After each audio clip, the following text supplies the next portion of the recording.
கோமாளி நிகழ்ச்சியோட லாஸ்ட் சீசன்ல மணிமேகலை அவர்களுக்கும் பிரியங்கா அவர்களுக்கும் ஏற்பட்ட மனக்கசப்பு காரணமா அவங்க அந்த நிகழ்ச்சியோட பாதியிலேயே இனிமே இந்த நிகழ்ச்சிக்கு வரமாட்டேன் அப்படின்ற மாதிரியும் செல்ஃப் ரெஸ்பெக்ட் இல்லாத இடத்துல இருந்து அது நான் பாக்குற தொழிலுக்கே அசிங்கம் அப்படின்ற மாதிரி ரொம்பவே கோவமா சொல்லி வெளியே வந்துட்டாங்க. ஆனா பல ரசிகர்கள் நீங்க மீண்டும் குக் வித் கோமாளி நிகழ்ச்சிக்கு வாங்க, நீங்க இல்லாம அந்த நிகழ்ச்சியை பார்க்க பிடிக்கல அப்படின்ற மாதிரிலாம் ரொம்பவே எமோஷனலா மணிமேகலை அவர்கள் கிட்ட சொல்லிட்டு வராங்க. மணிமேகலை அவர்களும் குக் வித் கோமாளி நிகழ்ச்சியை விட்டு போனதுல இருந்து வேற எந்த ஒரு நிகழ்ச்சியிலுமே வராம அவங்களோட ரசிகர்களை ரொம்பவே சோகத்துக்கு உள்ளாக்கிட்டு வந்துட்டு இருக்காங்க.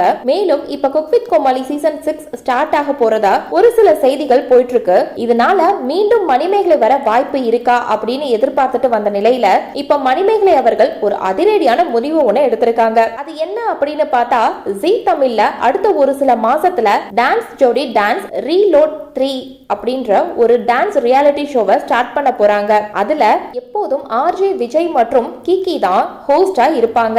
ஆனா இந்த சீசன்ல மணிமேகலை அவர்கள் தான் ஆர்ஜே விஜய் அவங்களோட சேர்ந்து ஹோஸ்ட் பண்ண போறாங்களாம். அது மட்டும் இல்லாம மணிமேகலை சொன்ன மாதிரியே இப்படி ஒரு முடிவை எடுத்து பிரியங்கா அவர்கள் முகத்துல கரிய பூசிட்டாங்க அப்படின்னு தான் சொல்லியே ஆகணும். அதே சமயத்துல குக் வித் கோமாளி ரசிகர்கள் இந்த சீசன்ல தான் பிரியங்கா வர மாட்டாங்கல்ல, அப்புறம் என்ன நீங்க மீண்டும் வந்தா நல்லா இருக்குமே அப்படின்ற மாதிரி ரொம்பவே உருக்கமா சொல்லிட்டு வராங்க. மேலும் இன்னொரு பக்கம் மணிமேகலை ரசிகர்கள் ரொம்பவே ஹாப்பியா இருக்க ஸ்டார்ட் பண்ணிருக்காங்க. சோ இந்த வீடியோவை பார்த்துட்டு இருக்க நீங்க மணிமேகலை அவர்கள் இப்போ இப்படி ஒரு முடிவு எடுத்திருக்கிறத பத்தியும் மணிமேகலை அவர்களை குக் வித் கோமாளி ஷோல எவ்வளவு மிஸ் பண்ண போறீங்க அப்படின்ற உங்களுடைய கருத்துக்களையும் கீழே உள்ள கமெண்ட் செக்ஷன்ல ஷேர் பண்ணுங்க. மேலும் இது போன்ற பல முக்கியமான செய்திகளை தெரிஞ்சுக்க நம்ம சேனலை மறக்காம சப்ஸ்கிரைப் பண்ணுங்க.